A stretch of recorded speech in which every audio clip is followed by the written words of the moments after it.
हमें ज्वाइन कर रही हैं मिशाल जो कि टैरो कार्ड रीडर है, और साथ में हमें ज्वाइन कर रही हैं गुलफशान तारिक जनाब। इनके एजाज़ में ये है कि यूके से पाकिस्तान इन्होंने इस खातून सोलो इन्होंने राइड जो ली है अपनी बाइक पे, और ये आई हैं और आगे भी प्लान करती हैं क्योंकि दुनिया ये चाहती हैं कि ये घूमें। तो गुलफशान, आपको सबसे पहले तो मुबारक भी हो कि आपने ये जो इतना ज़बरदस्त कि यूके से Pakistan, it was not a easy ride of course, क्योंकि आपने ज़रा एक गैर मामूली रूट भी लिया।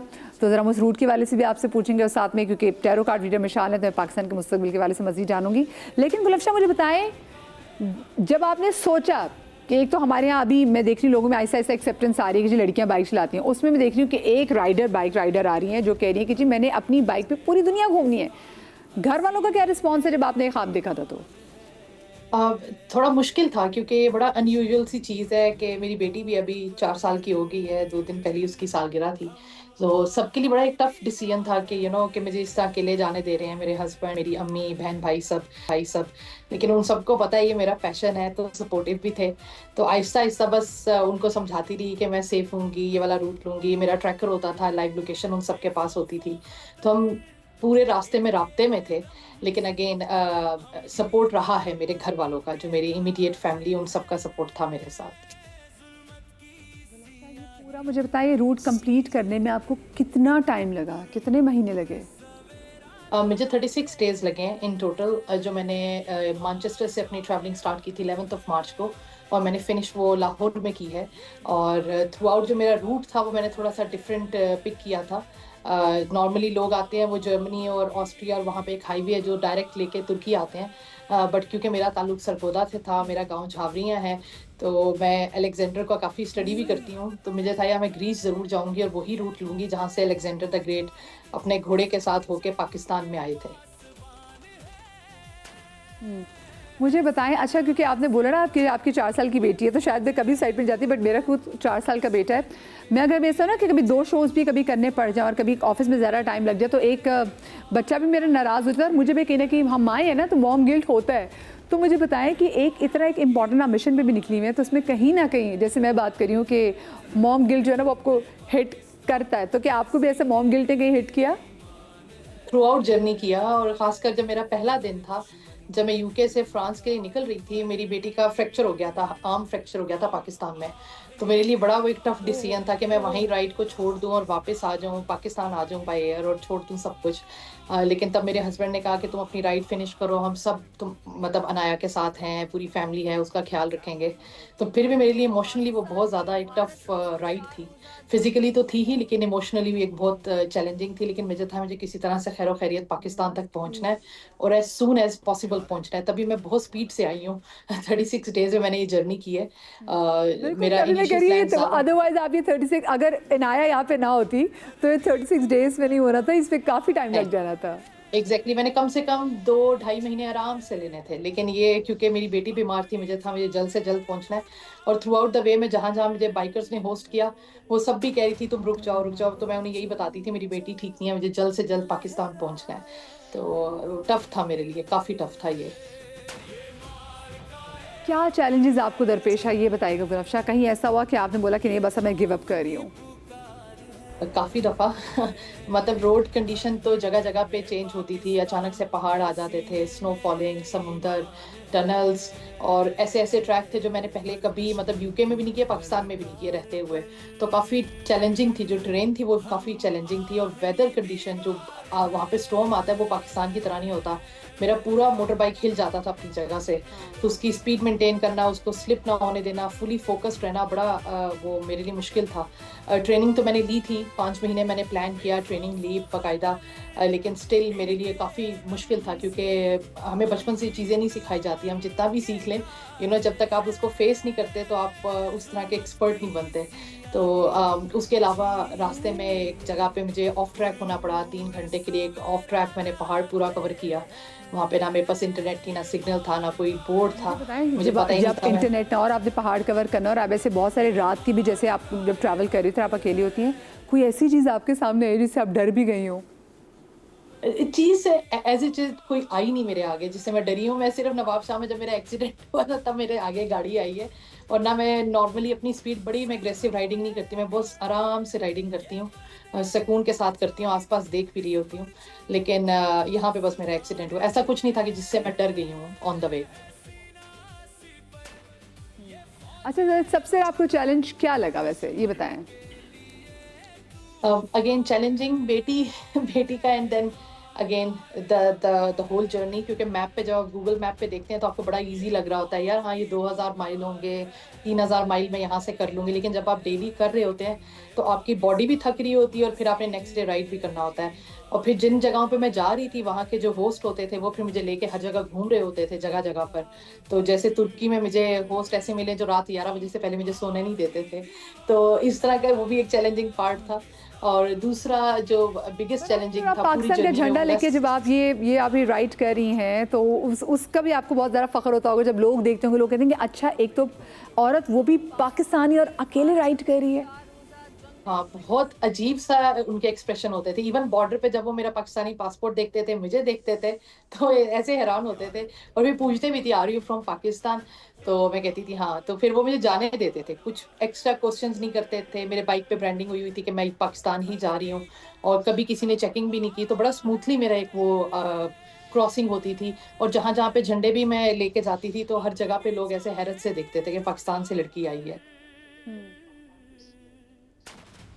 चले, मैं हम तो बहुत खुश हैं आपको देख के गुलफ्शा, और मैं चाहती हूँ कि आप पूरी दुनिया जो है ये घूमें, और इंशाल्लाह एक टाइम वो भी आएगा जब अनाया भी अपनी बाइक लेके अपनी अम्मा के साथ पूरी वर्ल्ड के जो है वो ऐसे ही ट्रैवल करेगी। मेरे साथ में क्योंकि मिशाल भी मौजूद है। मिशाल, मुझे बताएं क्या मुस्तकबिल देख रही हैं आप? जी अस्सलाम वालेकुम, बिस्मिल्लाहिर्रहमानिर्रहीम। अच्छा, मुस्तकबिल जो है वो पाकिस्तान का माशाल्लाह से बहुत ब्राइट देख रही हूँ मैं। यहाँ पे मैं कुछ 2-3 मेजर चेंजेस देख रही हूँ जो कि इस साल हमारे 9th मंथ और 10th मंथ में आने वाली है। और मुझे ऐसा लग रहा है कि यहाँ पे ना बहुत सी इन्वेस्टमेंट्स भी आएंगी, बाहर के लोग यहाँ पे इन्वेस्ट भी करेंगे, और मैं बहुत एक ब्राइट फ्यूचर देख रही हूँ। बाहर के लोग जो है ना वो यहाँ पे आना चाहेंगे, और हमारी इंटरनेशनल तौर पे जो है ना हमारी इमेज बहुत ज़्यादा स्ट्रॉन्ग होती जाएगी। साथ में मैं ये भी देख रही हूँ कि ना चीज़ें फ़्लो के साथ चलेंगी, कोई रुकावट कोई इस तरह की चीज़ नहीं देख रही। बट 2-3 मेजर इवेंट्स हैं जो कि इस साल आने हैं हमारे। आप समझ लें कि अगस्त से स्टार्ट होंगे वो और दिसंबर तक जाएंगे। तो इस तरह की चीज़ें मैं देख रही हूँ, और पैसा मैं बहुत देख रही हूँ। ठीक है, अब पैसा आने वाला है। अच्छा, और वो मेजर इवेंट्स आप क्या देख रहे हैं? IMF का लोन चुका देंगे हम? आपने पैसे की बात इंशाल्लाह की तो कोशिश हम कर सकते हैं, हम पूरी कोशिश कर सकते हैं। इसमें हमें पॉजिटिव रहने की ज़रूरत है। और दूसरी चीज़ ये है कि ना हमें ट्रस्ट। मेजर इवेंट्स की बात करें मिशेल, वो क्या है? अच्छा, पैसा यहाँ पे आएगा, ठीक है, इन्वेस्टमेंट भी यहाँ पे आएगी। इन्वेस्टमेंट के हवाले से मैं बहुत सी चीज़ें देख रही हूँ, और मैं यहाँ पे ये देख रही हूँ कि ना बाहर से अब लोग शिफ्ट होना चाहेंगे यहाँ पे। कुछ इस तरह की चीज़ें होंगी, क्योंकि मनी से रिलेटेड बहुत सी इस तरह की चीज़ें आ रही हैं मेरे कार्ड्स में भी, और बहुत बड़ा टर्निंग पॉइंट होगा। क्या देख रही हैं मिशेल? सॉरी, आप यहाँ पे चैलेंजेस क्या देख रही हैं इस साल के? अच्छा, इस साल के चैलेंजेस में ये देख रही हूँ कि यहाँ पे थोड़ी सी रेजिस्टेंस आएगी। जो चेंज आना चाह रहे हैं ना, लाना चाह रहे हैं हम पाकिस्तान में, उसमें थोड़ी सी रुकावट बाहरी तौर पे आ सकती है। लेकिन यहाँ पे मैं फुल पॉजिटिव, और एक ना बहुत बड़ा इम्पैक्ट जो है मैं पाकिस्तान का यहाँ पे देख रही हूँ, क्योंकि हमारे जो इंटरनेशनली तौर पे जितने भी मसले मसाइल चल रहे हैं उसका भी सॉल्यूशन इस साल होगा। और यहाँ पे ना मुझे ऐसा लग रहा है कि बहुत मेजर इस तरह की शिफ्ट आ रहे हैं जहाँ पे हमें खुद भी पॉजिटिव रहने की ज़रूरत है, क्योंकि हम एक सेफ और सिक्योर कंट्री में हैं। अच्छा, और आप ना मिशेल, आप जरा बड़ी जेनेरिक बात करिए, आप मेजर शिफ्ट्स की बात करिए, तो मैं कैटेगोरिकली पूछना चाहूँगी कि आप कैसे शिफ्ट्स देख रही हैं? पॉलिसी शिफ्ट देख रही हैं, पॉलिटिकल शिफ्ट देख रही हैं, क्या देख रही हैं? पॉलिटिकली तौर पे सही तरीके से डिफाइन करके मैं बताएं। जी, मैं ये कह रही हूँ कि पॉलिटिकली तौर पे ना मैं बहुत से मेजर शिफ्ट्स जो है वो देख रही हूँ, ठीक है। और उसमें मैं ये भी देख रही हूँ कि ना हमारे जितने भी मामलात हैं इंटरनेशनली तौर पे, जैसे कि हमारी इमेज है वो बहुत स्ट्रॉन्ग होने वाली है। बाहर से हमें पैसे आएंगे और हम लोग लोन जो है ना वो उतार पाएंगे, कुछ उसका फीसद जो है इंशाल्लाह। मुझे बताइए, अभी जो इस वक्त ताज़ा जो वर्ल्ड में जो सिचुएशन चल रही है, इस जंग का आप एंड देख रही हैं इन कार्ड्स में? हाँ जी, बिल्कुल मैं देख रही हूँ। बस ये बात है कि ना हमें ना पूरा फोकस और पूरी इंटेंशन के साथ इस चीज़ को आगे लेके चलना पड़ेगा। थोड़ी सी इसमें मैं देख रही हूँ कि थोड़ा लंबा चलेगा, बट इंशाल्लाह ताला अगले साल तक ये चीज़ें मुकम्मल तौर पे जो है सेटल डाउन हो जाएंगी। इसका मतलब है 2026 जो है ये टेंशन का साल रहेगा इससे? बिल्कुल ऐसा ही है, बिल्कुल ऐसा ही है, क्योंकि मैं 9th मंथ में देख रही हूँ थोड़ी सी रेजिस्टेंस आएगी, बट उसके बाद आसानी है। देखिए, जब भी आसानी आती है उसके बाद मुश्किल थोड़ी सी ज़रूर आती है, उसमें हमें पॉजिटिव रहने की ज़रूरत है। लेकिन जब तक ये वॉर है, महंगाई तो बहुत होगी। पेट्रोल की तुमने प्राइसेस देख ली और आपने कहा कि पैसा आएगा, तो इसका मतलब है जो पैसा आएगा बिल्कुल इंशाल्लाह ये कि जो लोग हैं वो इन्वेस्ट करेंगे पाकिस्तान में, रेमिटेंस आएगा, आप इस सूरत में कह रही हैं? बिल्कुल इंशाल्लाह ताला ऐसा ही होगा। अच्छा, ठीक है, बहुत शुक्रिया जी। मिश्रा हमारे साथ मौजूद थी और वो हम ज़रा पाकिस्तान के फ्यूचर के वाले से भी उनसे बात कर रहे थे। मैं ज़रा चाहती हूँ कि जैसे हम हमारे साथ जो जो जो बाइक राइडर थी वो अपने बारे में बता रही थी कि उनका भी एक एक्सीडेंट हुआ और वो क्या क्या चैलेंजेस होते हैं। ऐसा कौन सा आपका एक्सीडेंट था जो आपको भी बड़ा मैं जब वो एक्सीडेंट कोई भी बात करता हूँ, आपने मेरा खून निकल आएगा तो मुझे पता है, वो जितना आपने आसानी से शुरू में शो की कह दिया था ना, वो तो खून निकले तो कोई बात नहीं, तो इसका मतलब है कि ठीक ठाक खून निकला हुआ है और टेंशन भी होती है, कोई फीचर भी खराब हो जाएगा। तो सबसे बड़ी इंजरी आपने कौन सी सर्वाइव की? वैसे देखिए, बड़ी इंजरी वो थी 2021 में जब मेरी फाइट थी, पहले MMA फाइट थी, तो उसमें मेरा हाथ फ्रैक्चर हो गया था, पूरा हाथ जो ना मेरा टूट के बाहर आ गया था। तो वो मतलब मैंने एंड लास्ट वो से मतलब 1 मिनट रह गया था, तो उसने कहा टैप कर दो। मैंने कहा टैप नहीं, अब हाथ टूट के टैप क्या करना है?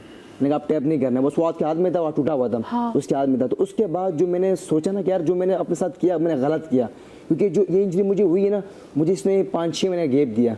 तो मैंने हाथ बांध के, मैं आपको दिखाऊंगा वीडियोस में, इसके बगैर 1 हैंड ट्रेनिंग करता रहा। तो वो मैंने थोड़ी जो ना ये बड़ी इंजरी में सामना करना पड़ा कि अगर आपको ऐसी इंजरी का सामना करना पड़े, को ब्लड है वो तो रिकवर हो जाएगा, ठीक है, स्टिच से वो रिकवर, मगर जब आपका हाथ टूटेगा ना वो रिकवर नहीं होगा। तो 5-6 महीने में बिल्कुल ना मैं उसको अफसोस करता रहा कि काश वो मैं टैप कर देता, मैं हार मान लेता, तो आज ये मेरा हाथ ना रिकवर होता, मुझे फाइट आगे चांस मिलते, बहुत फाइटें थी पाकिस्तान लेवल पर, तो मैं कर लेता। फिर मैंने कहा यार नहीं यार, लेकिन अब ठीक है ना, सही है अल्हम्दुलिल्लाह, बिल्कुल ठीक ठाक है अभी तो हाथ। अब ये कि बस थोड़ा सा ठन वो है हाथ में थोड़ा टन आ गया, क्या पता वो ये स्विंग अल्लाह की तरफ से आ रहा था बस वो स्विंग की तरफ जाके। तो देखो ये इंजरीज ये आती रहती है, ठीक है, लाइफ में अप एंड डाउन होते रहते हैं। अल्लाह पर भरोसा, और जिस तरह के आप लोगों ने सपोर्ट किया आपकी मीडिया की तरफ से, मैं शुक्रिया करूँगा कि आप लोगों ने जब मैं इतना बड़ा प्रोग्राम में बुलाया, फिर इतना बड़ा जो ना सेशन आज मार्का हक का, तो इसमें अल्हम्दुलिल्लाह हमारा भी थोड़ा क्रेडिट है कि जिस दिन ये मार्का हक हुआ था उस दिन अल्हम्दुलिल्लाह मेरी फ्लाइट थी बाकू के लिए, और वहाँ पर इंडिया के खिलाफ फाइट करना, तो अल्हम्दुलिल्लाह सबसे बड़ी अचीवमेंट थी मेरे लिए। और वो अल्हम्दुलिल्लाह भी जो मैं बात तो और गुस्सा भी बिल्कुल, और टेंशन तो भी थी। मैंने वहाँ पर माइक लेके मैंने अनाउंस किया, मैंने कहा everyone from India 51 kilogram, 52 kilogram, 50 kilogram, जो भी आना चाहता है मैं उसके लिए रेडी हूँ फाइट के लिए, जिस जहाँ बोलोगे मैं फाइट के तैयार हूँ, सिर्फ मुझे लोकेशन दो, जिस मैं आप वहीं आके फाइट करूँगा आपके साथ। तो ये होती है अल्हम्दुलिल्लाह सबसे बड़ी आपकी दिलेरी होती है कि आप उनको चैलेंज करो हर जगह पे। तो अभी जो दोबारा फाइट हो रही है और तो बाकू में हो रही है, बड़ी खुशी की बात है कि अल्हम्दुलिल्लाह जो बाकू है अज़रबैजान, वो हमारे साथ बड़ा क्लोज है, वो हमें बड़ा सपोर्ट करते हैं। अच्छा, जब मैं क्राउड अच्छा सपोर्टिव है, वो सपोर्ट करते हैं। जब मैं एयरपोर्ट पे था ना, तो मैं मुझे जगह मैं करीब आया पाकिस्तान, मैंने वोटी पहनी हुई थी, तो बोलते Pakistan you good, India bad, बोलते इंडिया बैड। तो मतलब उसको पूरा चेकिंग किया, उसके शूज उतारे, मतलब बड़ा उसको ट्रीट किया। जब मैं गया मुझे अल्हम्दुलिल्लाह बड़ी इज्जत दी। जहाँ जहाँ मैं जाता था ना, मतलब मैं सैलून में गया, वहाँ पर उन्होंने मुझसे 1 रुपये नहीं लिया। जब मैं दाढ़ी बनाई, शखत बनाई, 1 रुपये नहीं लिया। मैं कहीं गाड़ी में गया, 1 रुपये नहीं लिया मुझसे। तो मुझे बोलता है नो, पाकिस्तान अज़रबैजान गार्देश, बोले गार्देश, ठीक अल्फाज में सीखे गार्देश। तो जहाँ भी जाते थे बड़ी खुशी होती थी कि यार ये आपको इतना मोहब्बत सपोर्ट दे रहे हैं, क्योंकि हमने उनकी बैड टाइम में इनका हेल्प किया है, तो इसी वजह से वो हमें बड़ा सपोर्ट करते हैं। तो ये जो मुकाबला होगा तो मुझे अल्हम्दुलिल्लाह बड़ी खुशी कि वहाँ के आवाम भी सपोर्ट करेगी और पाकिस्तानी लोग भी सपोर्ट करेंगे। इंशाल्लाह मेरा भाई ये भी जीत कर आएगा इंशाल्लाह।